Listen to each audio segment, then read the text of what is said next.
مدرب فيورنتينا يتمسك بأمرابط رغم رغبة اللاعب في تغيير الأجواء. أعرب رافائيل بالادينو، مدرب نادي فيورنتينا الإيطالي، عن رغبته القوية في استمرار الدولي المغربي سفيان أمرابط مع الفريق خلال الموسم الجديد. وصرح بلادينو للصحافة قائلاً: أسست علاقة ممتازة مع أمرابط، رغم أنني لم أقابله من قبل.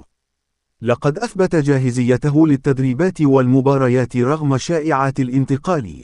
إنه رجل عظيم، وأنا سعيد بوجوده وأريده أن يبقى معنا لبقية الموسم. في المقابل، يبدو أن أمرابط منفتح على فكرة مغادرة النادي الإيطالي.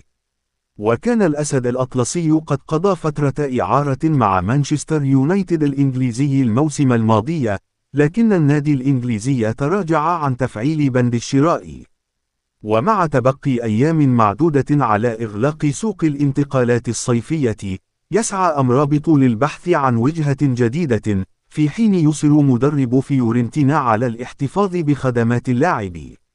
يذكر أن أمرابط كان قد قدم مستويات لافتة مع المنتخب المغربي في كأس العالم 2022، ممن زاد من اهتمام الأندية الكبرى بضمه.